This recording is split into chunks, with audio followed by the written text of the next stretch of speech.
The hospital just called. Your husband was in a car accident. He's in critical condition. Silence stretched across the marble kitchen of their Atlanta penthouse, like the thin ice of a February lake, and Camille Whitmore stood at the center of it, barefoot, a mug of chamomile tea suspended halfway to her lips, her dark brown eyes unreadable as still water. She set the mug down. She did not cry. Is that your final Marcus answer? Whitmore had been watching his wife for 7 months. Not because he was cruel, though. What he was about to do came dangerously close to cruelty, but because something in the architecture of their marriage had shifted in ways he could not name. He was 39 years old, the founder and CEO of Whitmore Capital Partners, a man who had built a private equity firm from a rented desk in Buckhead into a $2 billion portfolio. He knew how to read people. He had made his fortune reading people. And lately, every time he looked at Camille, he felt he was reading a language he did not know existed. She was 36, tall and full-figured, her deep brown skin smooth and luminous, her natural hair always pinned at the crown in a style that somehow managed to look both effortless and intentional. She had come into his life 3 years ago as a consultant for one of his portfolio companies, a logistics firm hemorrhaging money that she had turned profitable in 11 months. He had fallen in love the way a careful man falls, slowly then entirely. They had married in a small ceremony in Savannah. She had no family she spoke of, no bridesmaids. One witness, a quiet woman named Theodora, who had shaken his hand at the reception, smiled without showing her teeth, and disappeared before the cake was cut. It was a detail Marcus had noted and filed away. Now, sitting in the back seat of his blacked-out Escalade 2 blocks from their building, he pressed the phone to his ear and listened to his assistant, Jerome, play out the scripted call. Jerome had done it exactly as instructed. The hospital. Critical condition. Come now. Marcus watched the building entrance on a live feed from the lobby camera, courtesy of a security contact he paid generously and asked few questions of. He expected tears. He expected panic. He expected his wife of 2 years to burst through those glass doors in her robe, calling for the car, calling his name.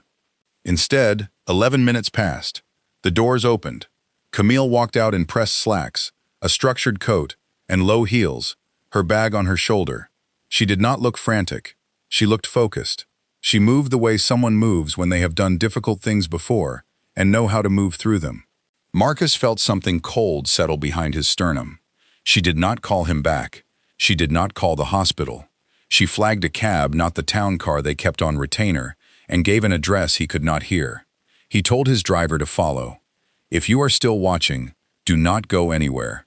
What happens in the next 10 minutes of this story will change everything you think you know about loyalty, identity, and the price of secrets.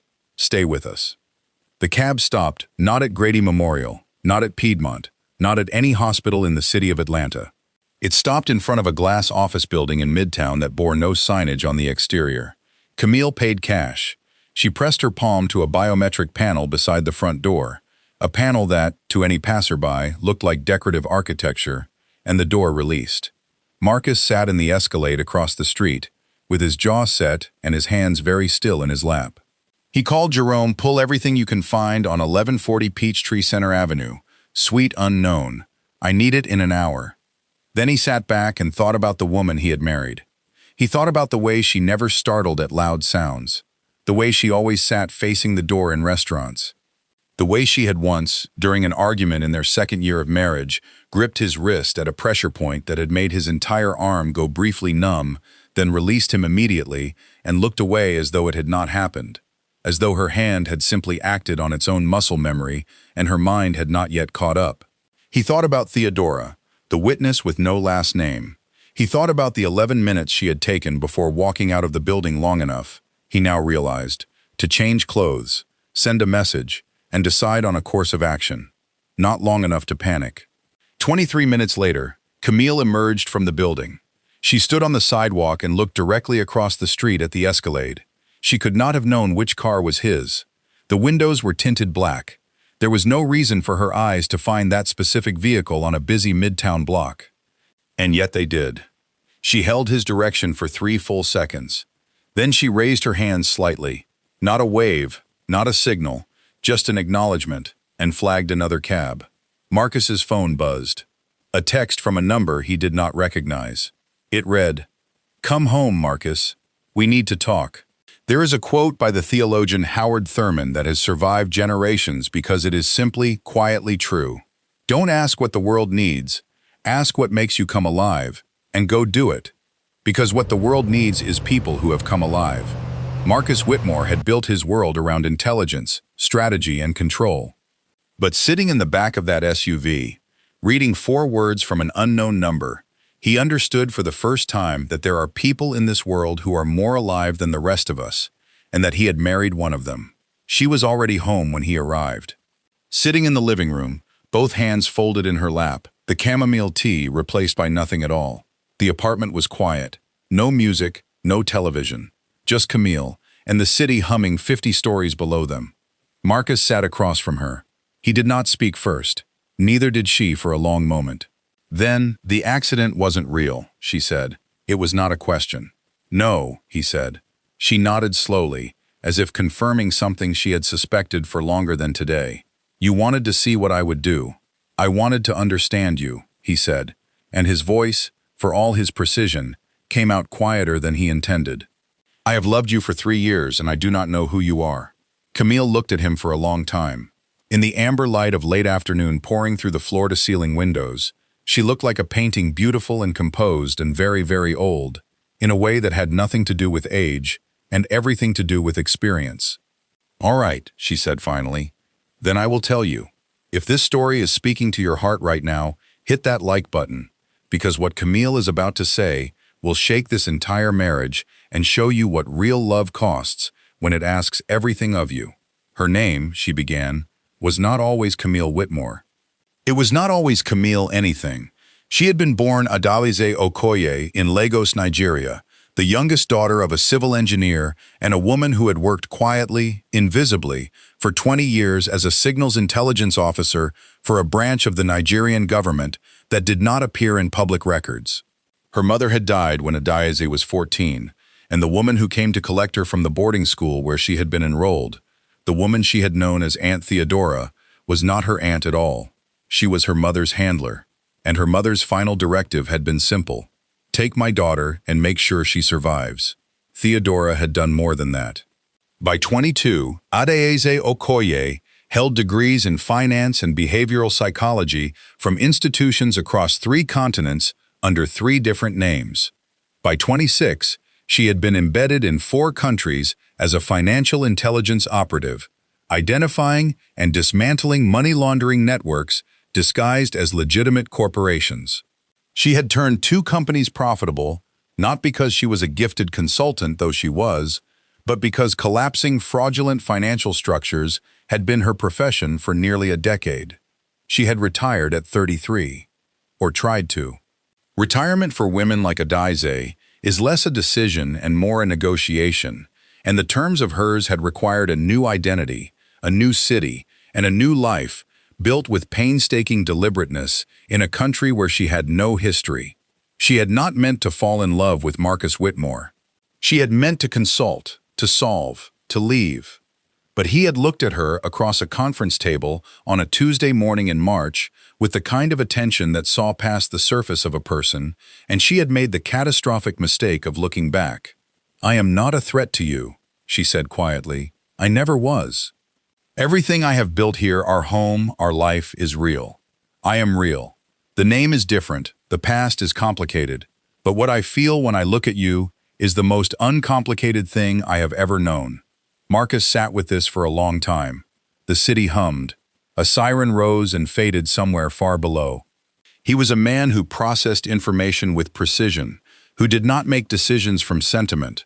He understood that the woman across from him had lived multiple lives, carried secrets that could destabilize marriages and possibly governments, and had spent 3 years building a life with him that was, by any reasonable measure, a construction.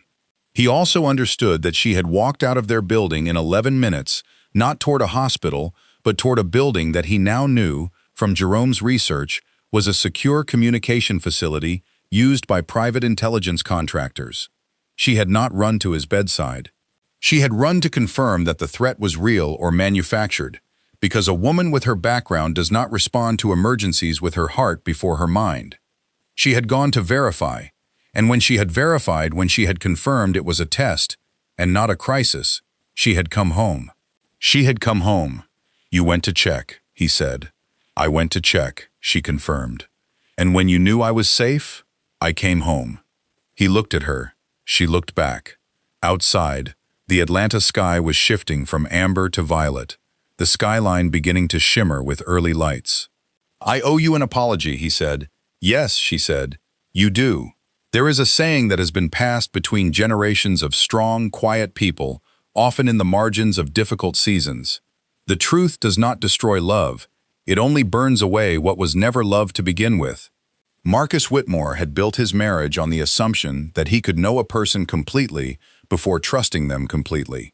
Camille Adaeze had built hers on the quiet faith that the man she chose would, when the moment came, choose her back. Not the version of her he had imagined. Her. The whole complicated, layered, extraordinary truth of her. That evening, they sat side by side on the balcony as the city lit up beneath them. And Marcus held her hand and asked her to tell him everything, from the beginning, and she did. It took 3 hours. She did not spare details. He did not flinch from them. When she finished, he said only, I want to know you, the real you, all of it, for as long as you will let me. She leaned her head against his shoulder, a gesture so simple, so unguarded, so unlike every disciplined, armored thing she had been trained to be, and said nothing. She did not need to. Some of the most profound love stories are not the ones built on perfection. They are the ones built on two people deciding, again and again, to stay to see each other, to choose each other, to grow in the uncomfortable, beautiful space between who they were and who they are becoming. If this story reminded you that love is not about knowing someone fully before you trust them, but about choosing to learn them even when it is hard, share this with someone who needs to hear it today. And if you have not subscribed to this channel yet, do it now. Every week, we bring you stories of ordinary people carrying extraordinary lives, of love tested, identity uncovered, and the quiet, defiant courage it takes to build something real. You do not want to miss what comes next. 3 months later, Marcus stood at the front of a small gathering in their penthouse, their inner circle, 12 people who had earned their seats at that table over years of trust, and introduced his wife by both of her names. This is Camille Whitmore, he said, and her name before that was Adaeze Okoye, and she is the most extraordinary human being I have ever had the privilege of knowing. She stood beside him in a deep green dress, her hair down for the first time in memory, and her eyes, those still, deep, unreadable eyes, were full of something she had spent her whole life not allowing herself to show. She was seen, not despite everything she carried, but with it, all of it. In the corner of the room, an older woman with a quiet smile and a handshake that asked no questions lifted a glass in her direction. Theodora, still watching, still keeping faith with the woman she had helped raise from the rubble of one life into the architecture of another. Adaeze caught her eye and smiled back, not the careful, professional curve of expression she had spent 20 years perfecting. Her real smile, the one almost no one had ever seen. Marcus felt it beside him like warmth from an open window and thought, this is what I was looking for. Not proof, not answers, this. And in that room, in that city, in the amber glow of a life rebuilt from honesty and the willingness to stay, two people who had tested each other and been tested by each other stood together in the simple, hard-won grace of being known. The bravest thing you can do is let someone see you, all of you, and trust that love is larger than your secrets. If this story moved you, leave a comment below telling us, would you stay or would you walk away? We read every single one. Subscribe, share this with someone who believes in love that goes deeper than the surface, and come back for our next story, because the best ones are always just beginning.